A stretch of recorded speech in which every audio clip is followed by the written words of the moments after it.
We got Golovkin-Brook. Yeah. Break it down for me, Johnny. Brook's my boy. I love Brook to death. Some people saying he's got no chance. I think he has a slim chance. I think there is a possibility to do this. Gennady Golovkin is established, unbeaten as a professional. His resume says it all. He'll take you out with either hand, left or right, and he's very, very matter of fact about what he does. He likes to have a fight. He says his brother that was 15 minutes younger than him is a better fighter than he was. Jesus. Can you imagine that? Can you imagine the two of them? And so everything about him you like. He's calm, he's cool, he's collected. When the bell goes, he turns into an assassin. And you know, I've seen Golovkin with no cameras around. I've been in camp with them, and he is genuinely what you see in front of the camera, only he has a really funny laugh. Yeah, has he a dirty one like yours? He's got a really big laugh, yes. Damn, and he's a nice guy. When you went into Covent Garden yesterday and they had their public workout, he came in and the crowd went crazy. They cheered. I thought, wow, and he's the way fighter. Cole came in, they cheered. The one difference was when Gennady went on the pads and he started hitting the pads, everybody was like, because the sound was like somebody hitting a watermelon with a baseball bat. It was like boom. And it was like 50, 60 people deep, and they were like, Jesus. Even Abel Sanchez, you can hear him saying like, oh, you can hear that. And he wasn't putting it on, because that sounded like it hurt me from a distance. I was outside, and so you think, Kel, you've got it all to do. Now, Kel, I've seen a different side to him now. He's up to middleweight. People are thinking, Kel's had to put away on. No, he hasn't. People that are in that circle of truth that know Kel, we are all surprised that he ever made welterweight. And I would be very surprised if he actually went back down to welterweight after this, because Kelly's a big unit, and Kel is very comfortable at this. I saw him warming up last week, and so the hard work had been done. He was like a gazelle. He looked strong. He looked compact. He looked everything looked perfect. And I thought, that's your weight, man. That's you. You know, there's no nonsense there. So if Kel doesn't stay at middleweight, he might go down to light middleweight. I'll be very surprised if he went back to welterweight. He can do if he wants to, but I'd be very surprised if he does it. And the thing is, why would he? Because nobody wants to fight him at welterweight. He's hanging him out waiting for that dream fight. So he's had to take this fight. Something like what Amir Khan did. The Khan fight wasn't going to happen. Amir Khan jumped and boxed Canelo Alvarez. He wanted a big fight, a defining fight. A fight won, but he didn't. Kel is now in a position where he's fighting Golovkin. It's a big shout. But just remember, this isn't because someone offered him the fight. Kel wanted this fight from Christmas. So when the opportunity came, he said, let's do this. And Kel wanted this fight. When you speak to him, a fighter can always tell you when another fight is, can I say bullshit? Right. Okay, when another fight is bullshitting, when he's trying to make out as though he wants to fight but he doesn't really want it, Kel has always wanted this fight. Kel, when he talks about the fight, you believe that he thinks, I can do this. It's that circle of trust. They see what Kel can do. They know it's a tough mountain to climb. They know what's possible. But he has to be on point on every level. Kelly's a happy fighter. He's now middleweight, very comfortable, very happy. I went to his house for breakfast, just doing filming the week to this. He was out in the back garden chasing the chicken, doing the old Rocky thing, having a bit of a laugh. Kel fight week, don't do that. Kel's a miserable little sod fight week. Now Kel's happy, he's thinking, I'm all right here. He's not eating garbage. He's just not had to starve himself as much. He's all right. He's on point. He didn't spend his training camp trying to make weight. He spent it training. Yeah, and that's the difference, and that's what happens. A lot of fighters spend their training camp. Ricky Hatton was one of them. He had to spend 13. Danny Garcia had to spend 13 weeks in training to get the weight down, instead of concentrating on actually the opponent and on tactics and how you deal with it.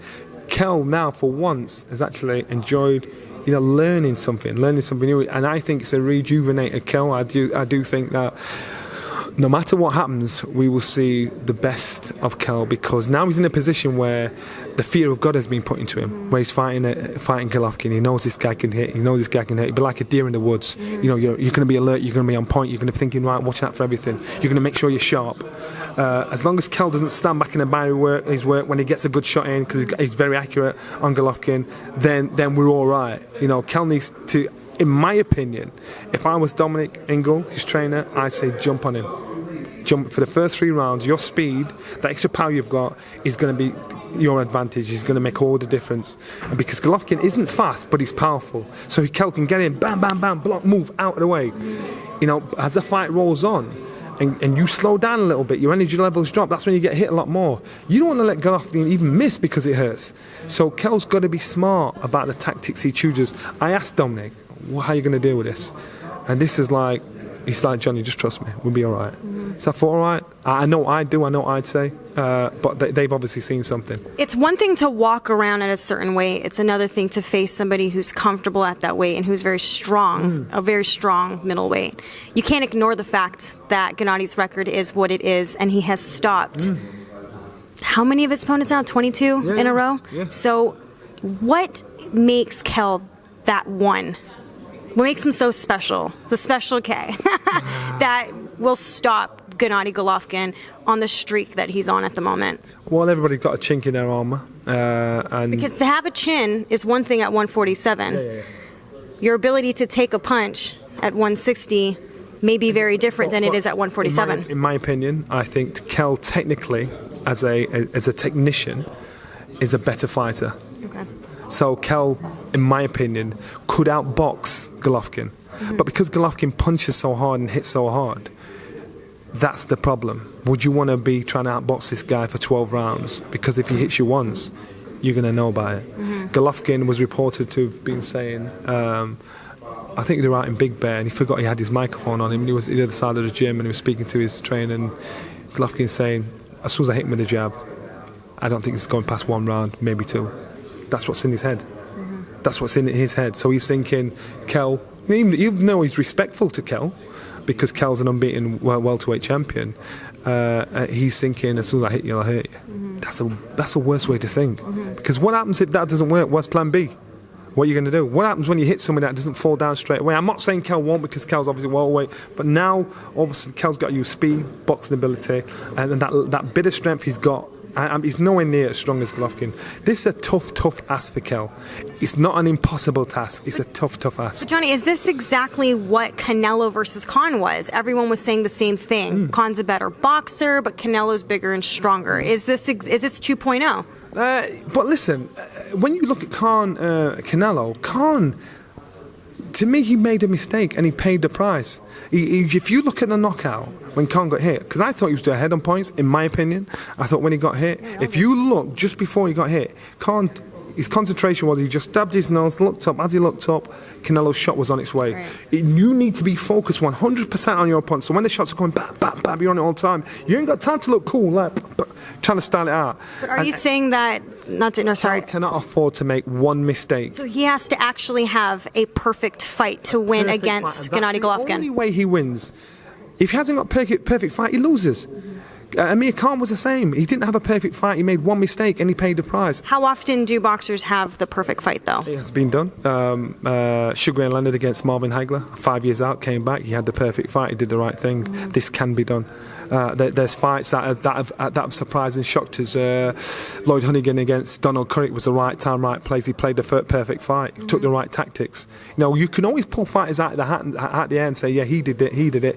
You've got to have the perfect fight. This is the time of Kell's life. This is the time where, if you're ever going to get it right 100%, Saturday night, September 10th, this is it. You've trained at the weight, you're strong at the weight, you can fight, you can box, you've got to be on point. One mistake, just one, not half of one, or we'll give you one mistake and it's done. He can't even hit Golovkin, hurt him, and then stand back and admire his work. He can't do that. He's got to make sure he's on point. He's got to be like a robot. Should Kell Brook defeat Gennady Golovkin, where would he fall in the pound for pound list? I don't think it'll make, obviously it'll send ripples around the world, but he won't get the credit he deserves, because people like Tyson Fury. You don't think he'll get the credit if he beats Gennady? Really? No, because like Tyson Fury and Klitschko, people are thinking, is it a fluke? Let me see you do it again. So still he's not getting the credit and the respect that Klitschko had. So I think Kell beats Golovkin, they're going to say, let me see it again. That was luck. They're not going to give him the credit. They'll say, wow, he's... Just like they did with Floyd Mayweather. Never, ever gave him credit, even though he wiped everyone. And that's why Kell will not get the credit he deserves if he beats Gennady Golovkin. He'll have to do it a second time, and then I think, and give him the respect he deserves. Well, in spite of what everyone else might think, where does he fall on the pound for pound list for you, should he defeat Gennady Golovkin? For me, I'd put him easily in the top 5. Easily in the top 5. Initially, I'd have put... I'm trying to think, who would I put at number 1? but he's been out for a while now. Super middleweight. Oh my God.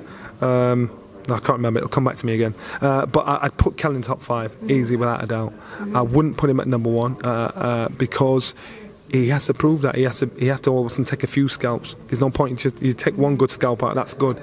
He won't get the credit. You know, some people say Golovkin's past his best, like they said with Klitschko. He's past his best, and he's not done anything to this point where you think he's slipping. He's sliding. Kell will not get the credit if he beats Gennady Golovkin. Fans, if you guys haven't already done so, make sure you download the Behind the Gloves app. It's free, and it features really cool stuff like a fight calendar that reminds you of all the upcoming fights, and it allows for you to, with one click, to remind yourself directly to your phone. And it also features 24/7 breaking news that's going on in boxing. So make sure you guys go ahead and do that and subscribe to this channel.